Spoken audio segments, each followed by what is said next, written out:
Prologue. Tilda. I stared down at my daughter that lay asleep in my arm. I blinked several times, trying to make the tears go away. I have some news regarding your daughter, Mrs. Holt. A group of doctors at this hospital ran multitudes of tests on your daughter, and we still haven't figured out what is wrong with your daughter's body. The doctor said. Is there any way to find out what's wrong? I cried. He shook his head and said, No. I'm afraid you have to let her go. There's no way of saving her now. She only has a few days left. My heart squeezed, and the more I tried to hold in the tears, the more my eyes burned. Let my child go, I thought. The doctor quietly stepped away and exited the room. Let my first child go. And only a few days, I thought. I squeezed the only daughter that I have in my arms and kissed her forehead as tears rolled down my face. The door of the hospital room quietly opened. I looked up, and it took me a few seconds to see clearly that it was the most famous pediatrician, Edward Cohen, who was standing in front of me. Dr. Cohen's quiet steps approached me. Dr. Cohen, I whispered as I grabbed his arm.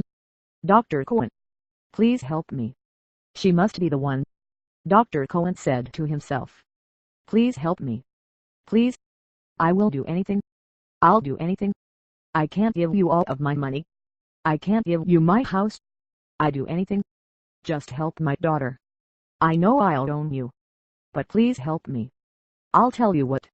I'll take her with me, and I'll see what I can do about this, because I think I know the problem here, Dr. Cohen said calmly. My eyes widened. Please remember to hand in your family record to the nurses at the front desk under my name. Tears began to form again. What can I do for you in return? I asked. He thought about it for a second before he leaned in and whispered it. I quickly agreed, because in that moment, all I'd cared about was saving my daughter. My one and only daughter. There's no other way of saving her. He was the best doctor, and her life meant everything to me. I handed my daughter over, and he carried her gently in his arm. He exited the room before I could say any more. Honey, everything's going to be all right, my husband whispered and squeezed me in my arms. I nodded as the tears started to pour down. It took a few hours before Dr. Cohen returns back into the room with Vanessa in his arm. He walks in and closes the door behind him. Okay. I have the results, and I know what's the problem, but I can't tell you. Dr. Cohen whispers and looks over his shoulder. What I can't tell you is that you gave birth to a special baby. She is different from everyone else. She is not stable yet. What do you mean not stable yet? My husband asks. She has power that not everybody in the world has. From this day on, she is different. She will need time to control her power. Right now, she is not stable because her power is controlling her. To make sure that in the future this doesn't happen again, she's going to have to take these medicines. Trust me. It will help. Dr. Cohen says. What do you mean by power? This doesn't make any sense. I say, this doesn't need to make any sense to you. But remember the deal. I looked at him in disbelief. Should I even have trust this doctor? Is he really the best pediatrician? I got to go. I have another patient waiting for me. And like I said, I can't say much about it. Dr. Cohen says. He gets up and exits. He left the medicine on the table next to me. I looked down at Vanessa in my arms. You got to be kidding me. 17 years later. Tilda. Vanessa. Please come home right now. I have something important to say to you. Mom says on the phone. Mom, are you all right? Is everything all right? I asked concernedly. Yeah. Everything is fine. Just come home. Okay. She asks. Okay. I will. But why are you whispering? Don't worry about that. Just come home. Okay. She continues. Yeah, Mom. But really, my mom cuts me off.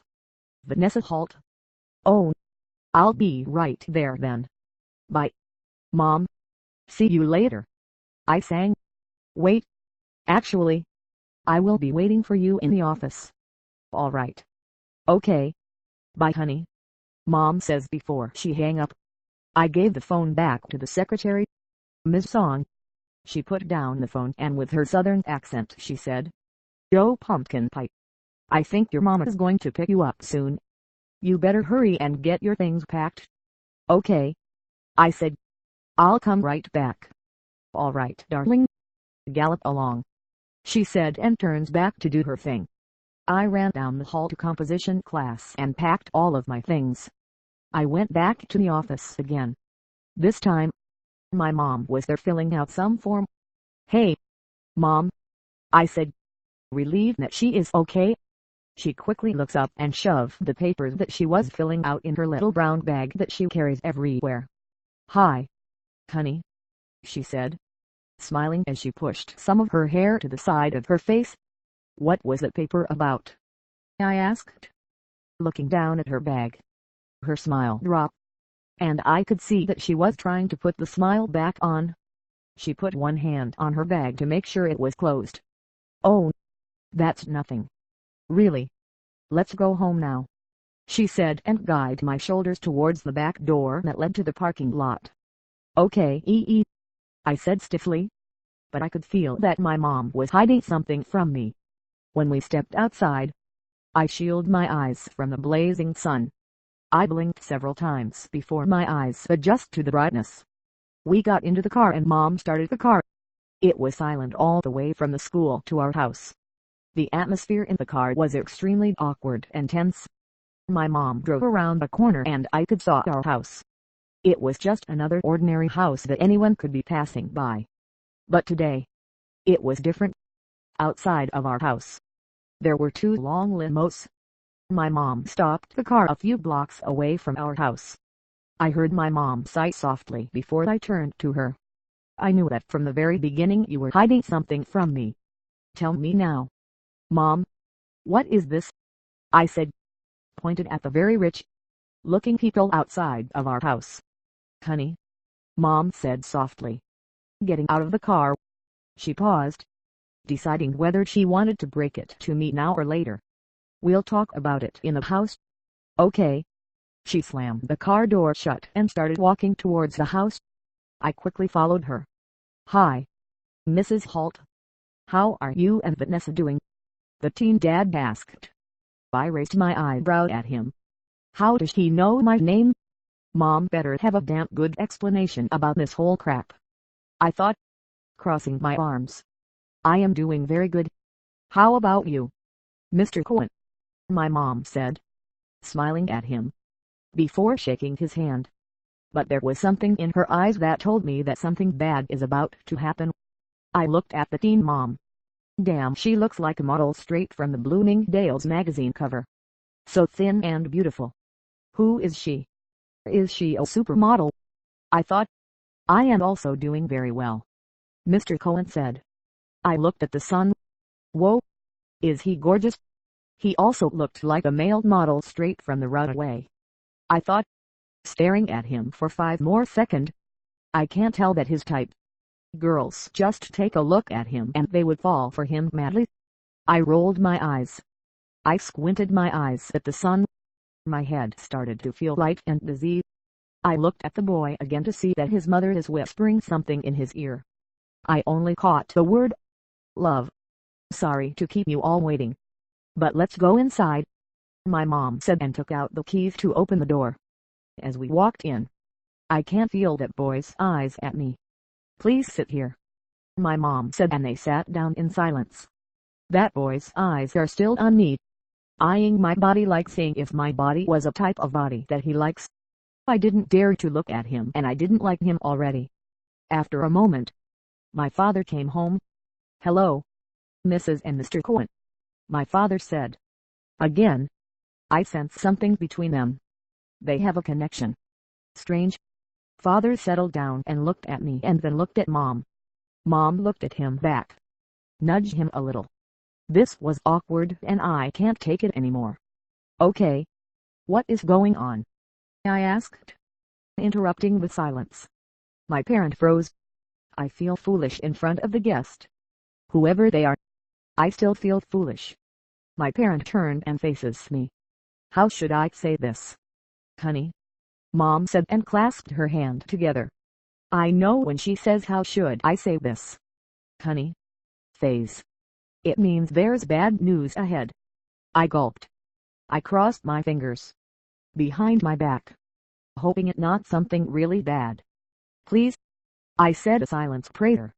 Please, don't make it really bad. How should I say it? Mom said again. I waited patiently and sit back. I was trying to act patient. I looked at my father and he was rubbing the soft spot between his index finger and thumb finger. He always does that when he is nervous. You are proposed to Jason Cohen. Should I say? My mom questioned herself. And by the name Jason Cohen, I know exactly who he was. The super sexy guy in my living room. But I didn't look at him. I was too confused to look at him. You got to be kidding. Right? I asked her. I stared at my mom for a moment to make sure she is not joking. My mom has a funny personality. But this got to be a joke. This shouldn't be a type of thing that she should be joking about. My mom didn't say anything. Instead, father started speaking. Yep. You heard your mother. Why are doing this? This is so sudden and random. What is this about? I asked. And was about to throw more question at them. But I didn't. Well, remember when you were 8 years old? You asked us why you have to keep on eating these medicine and why you can't miss taking the medicine even a day. Dad asked softly. Yeah. I said impatiently this time. I can't hold my patience in anymore. I wish I could just wake up from this terrible nightmare. Well, Mom said. You know the story when you were born. I know. I was weak. I was different. And the doctor cured me by giving me the medicine and now I am beyond healthy and I said, yeah. You know that doctor is Dr. Cohen. And, you know, you were really weak. You could have passed away. But this special doctor decided to help us. He said that he would help us. If only you would marry his son. Now, you got to be kidding me. I said, I am sorry, honey. But this is the truth. Mom said quickly. How come you didn't tell me about the deal a long time ago? Why are you telling me now? Why didn't you explain this when I asked you about the medicine? When I was 8. I said, getting up. My anger was boiling in my blood and I feel like screaming any moment. I'm sorry, honey. I should have. But I thought that you were too young to understand. Mom explained. Getting up to settle me down. She put a hand on my shoulder. I stepped away from her hand to let her hand fall. You always think I am too young for everything. You kept everything from Emmy. You lied to Emmy saying that you told Emmy everything when I asked you did you tell Emmy everything. You didn't tell Emmy the truth about my life. You kept Heidi all a secret. I shouted. Honey. I am so sorry. It was my fault. I should have told you. But it was only for your good. Mom said and stepped closer to me. But I was too angry to listen. I didn't care and it was too much. I don't want to hear about it. I had enough. I screamed. This is too much. I don't care anymore. I shoved everyone away and ran for the door. It was too much. I have to get away. My mind screamed to me. I threw the door open and ran outside. I could feel my eyes burned. Not only from the sun's blazing rays. I continued running and running and running. Not know where I was going. But I know I have to get away from that house. She lied to me all along. She kept it all a secret. She did everything for me. Every bad thing for me. She doesn't care about my feeling. She never cares. I thought and my tears fell one by one. I blinked through tears and looked around the park. I heard running footsteps behind me. I turned around and regretted. I wish I continued running. But I see him instead. Jason. Stupid Jason. I wanted to shout at him. He ran up to me and I quickly wiped my tears away. Where are you going? He panted out. I walked away. Going to the swing and sit down. He caught up to me and said again. Where are you going to go? Why do you care? Asshole. I said to him. He froze, but snapped back to reality. Because we are going to get married soon. He smirked and gently brushed his index finger under my chin. I slapped his finger away. Please don't touch me, asshole, I said and sent him dagger looks. But only his smirk got bigger. I am going to hate him so much, I thought. Move. I am going to swing, I commanded. I don't obey commands, he said, trying to be a wise guy. Then, learn how to, I said and started swinging. I kicked him several times and he moved every time. He eventually gave up and sat on the swing next to me. It was silence for a moment and I feel peace. Finally, I am away from the problem, I thought, and inhaled a deep breath. When I was starting to feel really bored, I got up and walked home. I want to walk home. So I looked behind my shoulders and saw that he was following me. I looked ahead and stopped. He walked up beside me. May I help you? I asked him. I don't need any help, he said. Maybe you stop following me then, stalker, I said to him. I have to make sure you are okay, he said. At least don't follow right behind my tail. And I want to walk home alone. I shouted at him. Do you need the definition of alone? Or do you want me to spell the word alone for you? And you could at least walk on that street and still watch me. I didn't wait for him to answer and I continued to walk. I walked along the tree. I extended my hand to touch the bark of the tree. I walked all of the way home. I walked up to the house. But I stayed on the outside. I could hear their conversation. Yeah, I heard my father said. It would be better off if they lived together. Don't you agree? A woman's voice said. I figure it was Jason's mom. Yeah. Whatever's the better for them. My mom agreed sadly. We have to focus them to get as close to each other as possible. I couldn't take it anymore. So I threw the door open and their conversation stopped. They stared at me. I'm sorry, honey. Now, Mom said. I know. I hear you guys. You want me to go. I am going to go now. You want to focus me to do something that I never wanted. I understand, Mom and Dad, I said bitterly, looking at Jason behind me. Sweetheart, Mom started. I don't want to hear it. Mom, you know I wanted to be a single for the rest of my life. I told you that I don't want to marry anyone when I grow older. I have told you. Why are you forcing me now? I asked her. She responded. But I didn't have the heart to listen. I stomped up the stairs and into the room.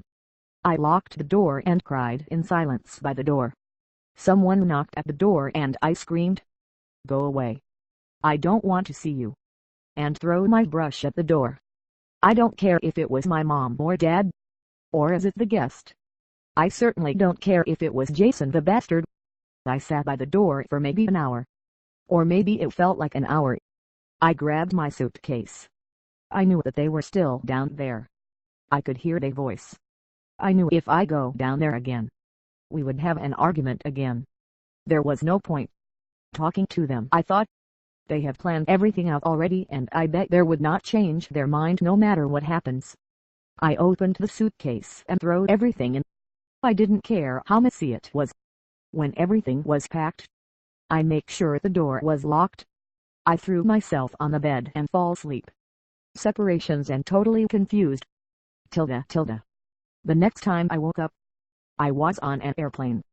I looked around. Why am I on the plane? I asked. I looked next to me and saw Jason. I sighed. I looked on my other side and nobody was there. Just me and Jason. Good. You are awake, Jason said suddenly, causing me to jump. I turned to him. Why am I on the plane? I asked. Because you are moving to my house, he explained. Wasn't I in my room? I asked him. Your mother has the key, so she unlocked the door and I carried you to the plane. He said that last part louder and smirked. I rolled my eyes. I didn't need you to carry me. You know. I said. Yes. I do need to carry you, he said and brushed his index finger under my chin. I slapped it away and murmured. Whatever. You are so annoying. I got up and sat on the seat next to me, away from Jason. I ordered water and drank it down with one gulp. I was thirsty. I looked at my side and Jason was on the seat next to me. Why do you always follow? Stalker? I asked him, narrowly my eyes. He turned towards me and smirked. He slowly leaned in enough for me to smell him. He smelled like cologne and shampoo mixed together and said, because I like you. His hot breath brushed against my ear as he spoke. I shivered a little. He leaned back and I stared at him blankly. I blinked several times to snap back to reality. His smirk grew bigger when he notices. I scowled at him. Yep. He is totally the type of guy who thinks he can take anybody's heart. But not mine, I thought. Tilda. When the right end. We got off and headed for the exit. Along with Mr. and Mrs. Cohen. The guard led us to a limo. And I noticed that we were the only ones on the plane and walking out in the airport lane. I raised my eyebrows. Are we famous? Or are we royalty? Or are we rich or your family is just like that? I asked him. He chuckled. We are all of them. All? I asked and rolled my eyes. He was. I thought. We got into the limo and the driver started driving right away. In the car, Mrs. and Mr. Cohen talked about the wedding all of the way. I didn't listen most of the time. All I know is that the wedding is an early autumn wedding and it will be held 2 weeks after the full moon. It was a full 6-hour car ride before we arrived to the house. The maids quickly came out and grabbed the luggage. Okay. Let's say about 9 maids. Okay. They might be rich. But they are not royalty, I thought. I got out of the car and looked at the house more carefully. It was a strange area where the mansion is located. The mansion was big and beautiful. But the strange thing about the mansion was that it is next to the forest. The mansion was totally different from the forest setting. I stared at the mansion and the forest for a moment. I wonder why they choose this location. I thought. Mrs. Cohen put on her brilliant smile and clapped her hands. Vanessa, welcome to the family. Now you are considered one of the Cohens. I gave her a weak smile and thanked her. Okay. Now hurry along, Mrs. Cohen said, and everyone got out. We went inside the house and I think I heard myself gasp a little. Jason smirked. I didn't know why he smirked. It's not like he built the mansion himself. Jason, please show Vanessa your room, Mrs. Cohen said, and Jason took my hand and pulled me. When our hands met for the first time, I slapped it away, sending him death glare. His hand was warm, soft and welcoming, but every part of him was forbidden to me. Like I said, please don't touch me, I told him. He led me to his room and I looked around. I noticed that my suitcase was on the floor already. This room is about 10 times the size of my room. Man, how rich can they be? I thought. He closed the door and leaned towards me and whispered, we are sharing this room. Stop invading my personal space, asshole. I shouted and shoved him away from me. I shoved him weaker than I thought, because he only took 1 step back. He laughed and brushed his index finger under my chin. Again I slapped it away. Geez. What part of don't touch me do you not understand? I want to shout at his face. Geez. Can't even touch you a little, he said. Yeah, you can't, I said. And stay away from me. He chuckled. I walked over to my suitcase and started unpacking. The closet is over there and the drawers are over there, Jason said, pointed in all sort of direction. I rolled my eyes. I walked over to the closet and pushed all of his clothes to one side and grabbed my clothes and hung everything up on the other side. I walked over to the drawers and grabbed his things and put it in the lower 2 drawers. The top 2 drawers are for me. I put my bras, panties and swimming suits on the top drawer and the lower drawer for personal things. What are you doing? Jason asked by my side, leaning on the wall. Separation, I explained. Your side of the closet. My side and your drawers. My drawers. Are you serious? He asked. What do you think? I asked him back and crossed my arms. This is so stupid, he said. Number it is not. I told you. Stay away from me. And you clearly don't know the definition to that. So I decided to have a separation, I said back, and he just shook his head in disbelief. Then, there was a knock at the door. "Come in," Jason shouted. The door opened and Mr. Cohen stepped in. "How's everything going?" Mr. Cohen asked. "Everything is going," I started, but was interrupted by that $8 face Jason. "Everything is going perfectly, Father," he said and smiled. "Shut up. I'm talking." "Beach," I want to say to his face. But Mr. Cohen was there. "Well, that's great," Mr. Cohen said and clapped his hand together. "How may I help you, Father?" Jason asked. "I just want to talk to Vanessa about something." "May I speak to her alone?" he asked. Jason nodded and looked at me before walking out of the door. Mr. Cohen sat down. I got a closer look at him. He was handsome and charming. His looks reminds me of the asshole Jason. Blonde hair with leafy green eyes. "I'm sorry, Vanessa, that we have rushed everything here," Mr. Cohen apologized. I nodded and say everything that comes to the top of my head. "Oh H. It's nothing and everything is perfect right now," I said. He nodded and asked, "I was just wondering if you brought your medicine with you." I nodded my head. "Good. Can you show them to me?" he asked. "Sure. But why?" I asked and realized that I was rude. "I'm sorry if I'm number it is okay if you ask. I was planning on tell you anyways. I am planning to prescribe you a new medicine," Mr. Cohen explained.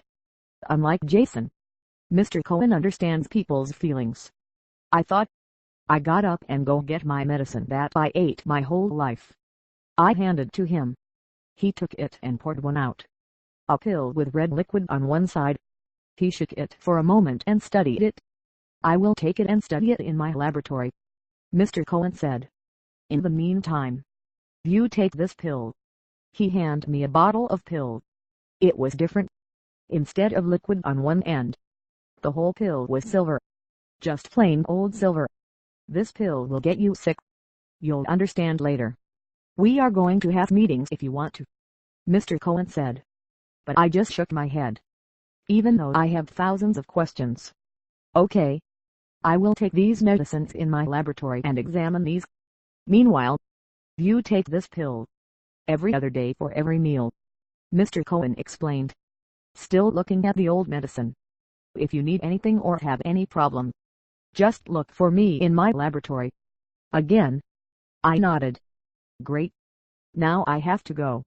Bye and welcome to the family," he said smiling. "You have a good day," he said before walking out. I stared at the new medicine. Why do I need medicines?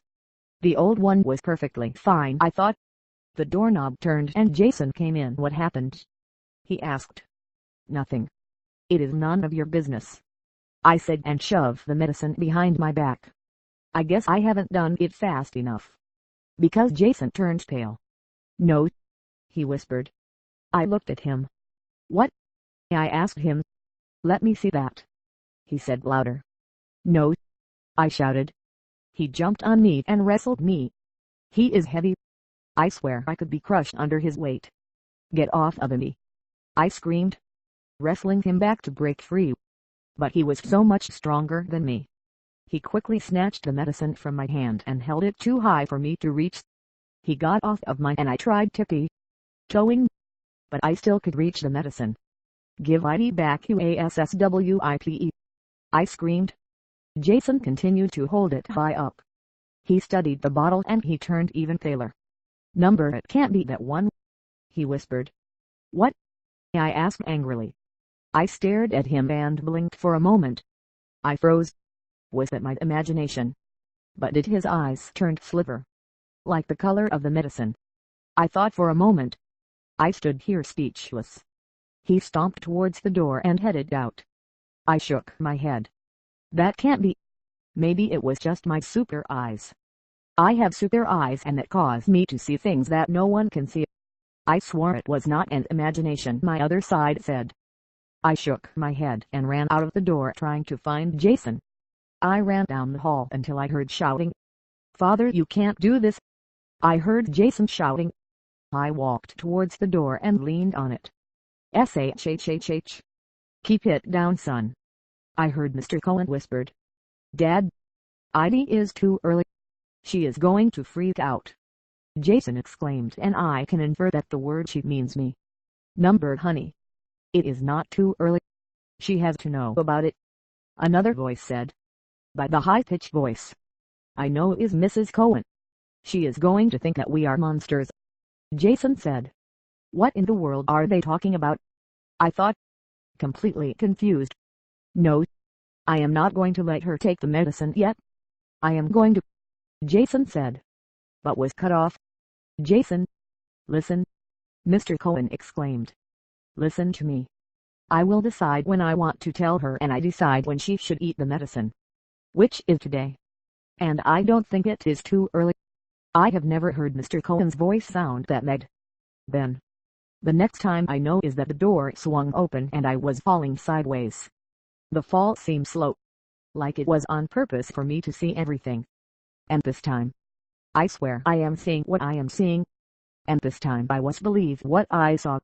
Jason's eyes were silver, instead of deep green, and when I was fall, Jason made one swift move and he caught me with one arm. My eyes widened to stare into his eyes. But just like one swift of movement, the eyes changed back to green. I peeled my eyes away from his so-called green eyes and looked at the arm that was holding me. Everything seemed so slow. Everything so slow for me to see all of the details. Until I broke it. I got off of Jason's arm and straightened myself up. I saw at him. He was holding my old medicine in my hand. Then I looked at him eyes again and took a step back. "You know half of what you need to know," Jason said, staring into my eyes. My mouth was dry. Hard for me to speak with my voice is stuck in my throat. I continue staring at him, not saying anything. "Let's have a conversation," Mr. Cohen spoke. "But I don't dare tear my eyes off Jason, in case I see another thing." Jason walked towards me and tried to take my hand, but I snatched it away. I turned around and looked at his whole family. "We can talk about it, Vanessa," Jason said. I slowly sat down on a seat, making sure my legs could still hold me up. Everyone took a seat and I could feel my heart beating quickly in my ears. I clenched my jaw. "Okay, let's talk about it before it is too late," Mr. Cohen said. Everyone stared at me. Then there was a long uncomfortable silence in the room. "You know the medicine that I half gave you?" Mr. Cohen asked. I nodded slowly. He took in a sharp breath. "You know what, Dad? Let's not talk about this," Jason said, and he turned towards me. "Let's drop this and pretend nothing happened." I stared at him. "I have a feeling it has something to do with my birth and who I am. I got a feeling they were keeping a secret from me." As much as I wanted to say yes, I said no. Jason stared at me and has gone pale. "I don't think you will drop this until I find out. If it is something about my birth or who I am going to find out. I want to know it." "That's me," I said. Then there was silence. I just want to scream at them to tell me, because this was taking forever. Until Mr. Cohen started talking. "I guess we have to tell her. You know, honey, that medicine is to wake your inner you up," Mrs. Cohen said, and I turned towards her, who had stayed quiet for a while. I stared at her. "Inner me? What do you mean inner me?" "I am awake," I said, feeling stupid. "How should we say this? You have power and you—" "What?" I said. "Power?" This was ridiculous. I am feeling like I am back to being the child, believing that there was magic powers and mythical creatures in the world. Yes, you do have a power, and what I want to say next is that you are truly a werewolf," Mrs. Cohen continued. "Okay, they are rich and everything, but they seriously having problems telling me that I am a werewolf. Ridiculous, I thought. "Werewolf?" I asked. "Remember your mother told you that you were born weak?" Mr. Cohen said. I turned to him and nodded. "You were weak when you were born. You have problems, and I don't mean mental problems, but inner. Self-problems, he said. My mouth hung. They seriously want me to believe them. And inner self-problem. What is that? What do you mean? I asked. I was trying to flow with this cool story that I was listening to. You know how we said that you have power when you were born. Your power was too strong, causing your body to be tired. Your power was so strong that you couldn't control it yourself. The power was wild. You lose a lot of energy like that and you soon became weak. Mr. Cohen explained. I nodded my head. We are not joking. You are a werewolf and we all are, Mrs. Cohen said and stared at me. I stared into her eyes. And the next thing that happened scared me so much.